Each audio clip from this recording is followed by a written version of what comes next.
Quelles sont les étapes d'un diag de maturité, Thierry? Alors, je vais répondre d'abord sur ce qui se fait beaucoup et qui, bien évidemment, n'est pas forcément la bonne route sur la partie du diagnostic.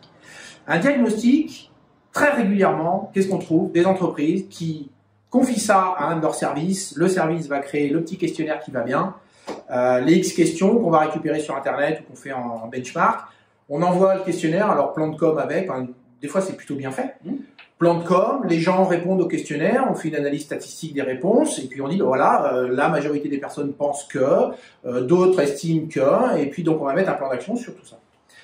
C'est super intéressant, c'est très bien, sauf que ça ne répond qu'à un tiers de la photo qu'il y a à prendre. Pourquoi ça répond qu'à un tiers? Parce que un questionnaire, déjà il faut avoir une compétence particulière Statistique. pour travailler sur des questionnaires. Donc je vous invite, si vous ne l'êtes pas, à soit vous former, soit vous faire accompagner par des gens qui ont la compétence pour générer ce genre de questionnaire.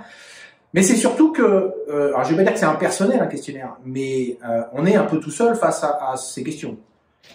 Il faut absolument, et c'est ce que font très peu de structures, compléter ce diagnostic, on va dire un diagnostic sous forme d'un questionnaire, avec une partie d'entretien individuel, c'est-à-dire du face-à-face, avec une personne qui a les compétences pour réaliser ce genre d'entretien, donc il faut de l'écoute, tout ce qu'il y a, c'est des techniques bien particulières, et des personnes qui soient volontaires pour participer à des entretiens, pour venir partager oralement et partager leurs pensées sur le sujet qui est en lien avec le diagnostic.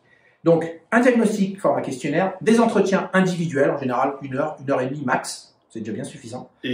Et troisième phase, des entretiens collectifs, c'est-à-dire qu'on met les gens en groupe et on vient confronter les modes de pensée pour pouvoir encore extraire quelque chose d'utile qui va rendre service au diagnostic.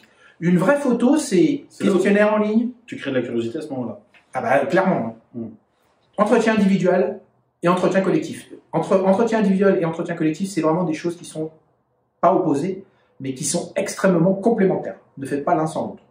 Et la conduite du changement commence à ce moment-là. Elle a déjà bien commencé, mais... Cette photo-là, elle génère quelque chose qui peut être positif. Comme l'a dit déjà Guillaume sur 2-3 vidéos, c'est si la photo de démarrage n'est pas la bonne et que tout le monde n'a pas le même...